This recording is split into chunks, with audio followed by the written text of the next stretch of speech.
Good evening, everyone. We left off on page 235. Hey, Spence, it's Kerry. How's Connor? Sleeping right now.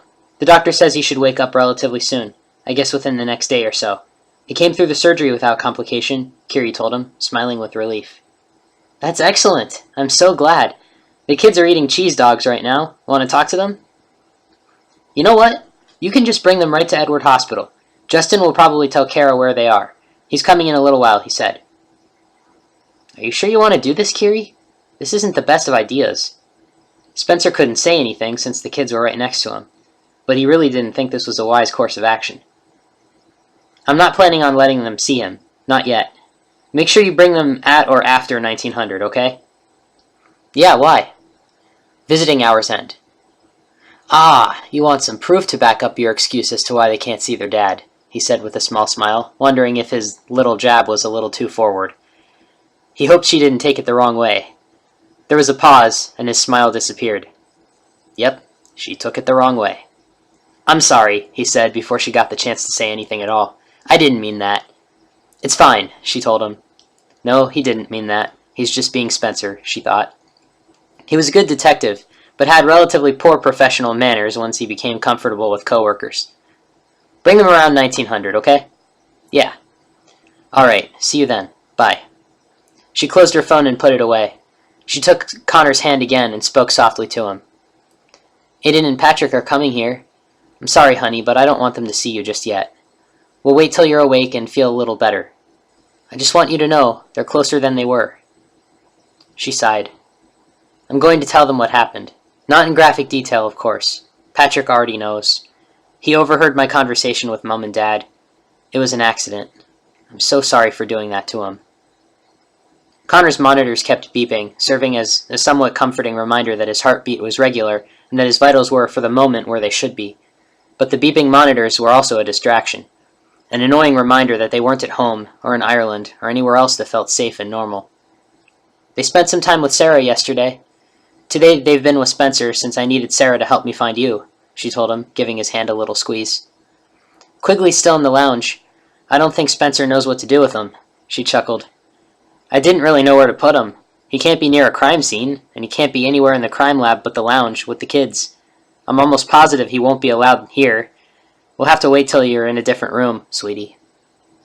She paused for a moment, looking over at the next bed, where an elderly man was sleeping without anyone by his side. She looked back at Connor and continued talking. Mom and Dad are worried sick, of course. Dad wants to talk to you on video as soon as you're able. I think he's going to give you a piece of his mind for scaring me like this, she joked, smiling slightly. They probably told Neil. Justin told me he called. I don't think he has my new cell phone number. He claims he tried to call, but I never got a call. I'll have to give that to him when I call him back. She looked over to the window and then back at Connor. I'm thinking we should take an early trip to Ireland this year. Take the kids out of school, let them learn on the computer for a few weeks while we go see family. All right? We can go back to our spot, too. We'll make a day trip out of it, like we used to. She smiled at him and said, Doesn't that sound like fun? No one around for kilometers, just the four of us, and Quigley can even come and we'll have a picnic, and show the boys how to spot clouds.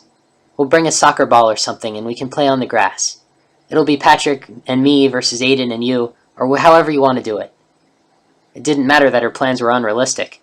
The chances of him being able to kick a ball anytime soon were pretty thin, and they would probably need to make the trip with a guard of some sort, just in case.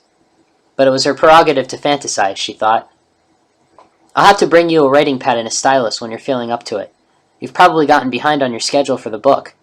If you've got a schedule, that is, she told him, still managing to smile. She was about to continue when she heard the door open behind her. Instinctively, one hand went down to her service weapon while the other still held Connor's. She turned and was astonished to find her brother standing there. He was a younger man of average height, skinny, clean-shaven, with short blondish red hair, and dressed in a collared shirt and dress pants.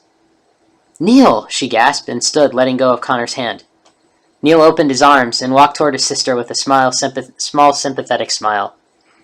Kerry all but ran toward him and threw her arms around him.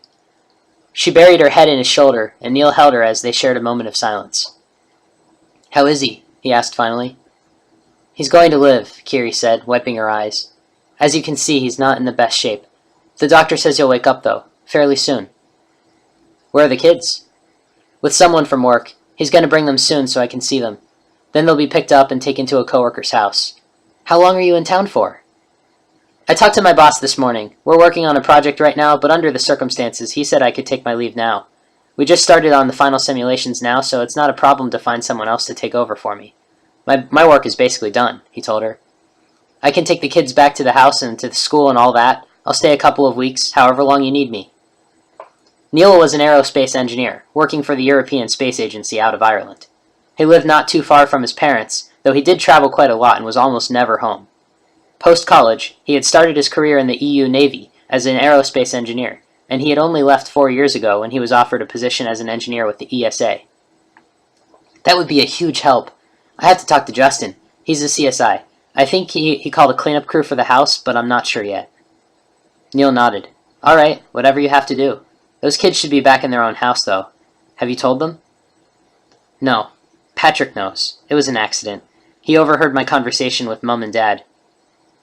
With a frown, Neil closed the door. That's too bad, he said. He brought a chair over to the side of the bed and sat down, looking Connor over. Kerry sat down in her chair and asked, When did you get in? Just now? Yeah, her brother said. Actually, a few hours ago. Mum and Dad are catching a flight here tomorrow morning. You're not going to believe what I had to go through to find out where the hell you were. I tried calling from the plane, but no one answered. Your cell phone says it's out of service. You must have my old number, she said, and could actually hear less tension in her voice now that she knew her parents were coming as well. It was such a relief to have people who loved her arrive to help. Well, whose fault is that? He asked and raised his eyebrow. She rolled her eyes and looked at him. So you called the crime lab? Right, and someone named Lindsay said that she'd give you the message, but you still didn't answer. So I got to the airport and called from there, but you still weren't in. You haven't been in all morning, she said. So I decided to drive there and find out where you were, and then someone named Lieutenant Tillman told me you were at Edward Hospital but didn't give me any directions. Like I knew where that was. Do I sound American to you? Tillman's an idiot, Kerry said simply. Granted, she didn't sound American either, and Tillman knew that she knew where everything was in Chicago, but that was different. And she felt like calling Tillman some undignified names at the moment anyway. Well, just my luck to talk to an idiot. Anyway, I put the name into the GPS in the rental car, but that didn't help much. It kept giving absurd directions I knew couldn't be right. You never could follow directions, Kerry joked. Having Neil here made her feel a bit more at home and comfortable. So I finally got here, and the receptionist made me show identification and prove I really was your brother. How the hell am I supposed to do that? I just got off a bloody plane, for God's sake. And my ID is all work-related. Did she think I'd have my bloody birth certificate with me? Your passport doesn't exactly list who your parents are either. And then I had to convince the damn guard outside to let me in. I thought he was going to strip search me. Kerry smiled. Sorry about that. Top security protocols are in place right now. Connor's under police protection, and he's a celebrity, so anyone could walk through the door and claim to be related to us. We're at a heightened terror alert, too, so it has everyone thinking about security. I heard about this heightened alert all over the place in your airport. I had to go through 4 detectors to get out of the airport. Do you know what that's all about? Can't really say. Sorry, she told him. He shook his head. You and your need to know, he said sarcastically. She smiled. I'm glad you're here, Neil. And I am sorry about the trouble. He smiled back at her. It's no trouble, really. You know me. I just like to complain. He directed his eyes toward Connor and asked, So, what happened exactly? Mum and Dad just told me he was attacked and kidnapped and that you were all in danger. Then I heard on the TV in the airport that you'd found him. The smile faded on her face, and she took Connor's hand again. Some of what I tell you in the next few days, you can't repeat. You understand that, right? It could put us all in danger. You're probably in danger simply because you're here. I won't repeat anything, Kerry, and I can protect myself. You don't understand. You can't protect yourself from them. Not by yourself, anyway. I'm putting a guard on you and the kids. Neil sighed. Kerry. It's non-negotiable. I don't care what it does to your ego. You aren't walking around Chicago without protection. Not while this is going on. All right, Neil said reluctantly, if it'll make you more comfortable. What happened? He repeated. Kerry looked down. Connor was attacked in our house. He struggled with his captors, she told him, attempting to sound detached and professional, like she was writing a report. But emotion leaked through and she couldn't help but feel her throat tighten as she spoke. It cracked his skull and shot him in the leg. She had to pause, looking around the room and anywhere but Neil's sympathetic eyes, as though averting her gaze would make the pain of yesterday afternoon's discovery disappear. "Damn," her brother whispered. "They took him to this warehouse not far from here," she forced herself to continue, "and at some point they broke his finger and cracked his ribs. There's evidence that they used his gunshot wound to initiate pain during interrogation." "He was tortured," she choked on the word. "He was in surgery for 4 hours." "Did you have anyone with you? I assume you were here during that time." "Yeah, and I did. A little boy, actually. Long story. Anyway, here we are." She smiled slightly as she collected herself. "Waiting for him to wake up. He might have a memory lapse. He had a pretty bad concussion." Neil nodded. "Understandable. Were you the one to find him? Did you catch them yet?" "My team's working on it, and yes, we were the first ones on the scene." "Kerry, you shouldn't have had to see that." "Too late now," she said. "And yes, I should have. I'm supposed to protect him, Neil. I can't do that if I'm letting my team do all the work for me, or letting someone else's team handle this." He frowned. There was no way he'd be able to convince his sister that it wasn't her job to protect Connor, and there was no way he'd be able to take away the guilt that had inevitably formed there. He knew her, and she undoubtedly thought she was somehow at fault for this. Before he could say anything, Kerry said, "The doctor says he'll need some rehabilitation, but that he should be up and around and on his own in 6 to 8 months." "Seems a little long," Neil commented. "I know. Bullets do a lot of damage, you know." Neil nodded. No one knew that better than Kerry in her line of work. He looked at her eyes, and what he saw disturbed him. She looked like she was carrying an incredibly heavy burden, which was to be expected, but he could tell that she felt intense guilt. She was silent for a moment, not sure what to say. Finally, he decided on, "This isn't your fault, you know. None of this is your fault." "I know. I know whose fault it is, and I intend on hauling their asses to life imprisonment." He smiled slightly. That sounded like his sister, all right, but she still didn't sound right. "Then why do you feel guilty?" She met his eyes.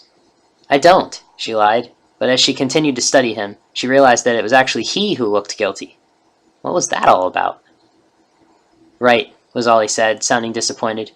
He looked down at his hands and then back up at her. He was about to say something when the door behind them opened, and they both turned. Neil saw an officer about his age, Latino with dark brown hair, dark eyes, and a police badge, and a service weapon. The man said, "Kerry, Spencer's here with the kids, and I've got some information to give you." "Thanks, Justin," she said with a smile. "Neil, this is CSI Justin Finch. Justin, this is my brother, Neil." "Nice to meet you," Neil said, standing up to shake the man's hand. Neil had a firm grip and a kind smile. Justin immediately saw the resemblance between Kerry and her brother. Although her brother's short red hair was slightly lighter in color, his pale skin and freckled face matched hers, and blue eyes obviously ran in the family. "Likewise," he said. "Neil, would you stay with him? I need to go explain to the kids." She didn't add the "explain to them somehow" that she was thinking. Neil nodded. "Of course." "I'll stick around too. When you're done, I'll let you know what we found. Nikki, Sarah, and Greg are here too. Hans said he'd come around later. Tillman gave him a DB to autopsy." Kerry nodded. "All right," she said, thinking of how nice it was to have everyone, minus her parents, here with her. And they would be here soon.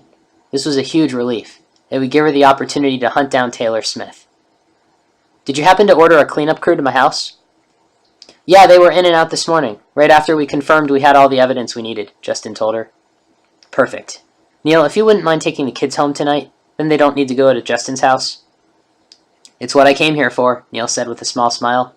"You tell me where to go and what to do, and I'm there. Just like when we were kids." Kerry half laughed, half snorted. "Right. I'll see you both in a few minutes." When she left, Neil sat back down beside Connor's bed, and Justin followed suit. "So you're younger?" Justin asked. "By 7 years," Neil answered. Justin nodded. He wasn't sure what exactly to say next. He hadn't seen Connor since the warehouse, and staring at the injured man seemed to be intrusive. "So, what do you do for a living?" "I'm an aerospace engineer for the European Space Agency," Neil told him. "I was in the EU Navy for 6 years after I finished college." "Ah, okay," Justin said. "You've got a very nice family here. They didn't deserve this." Damn right, Neil said ruefully, staring at Connor. They didn't. But if I know Kerry, she won't let whoever's responsible walk.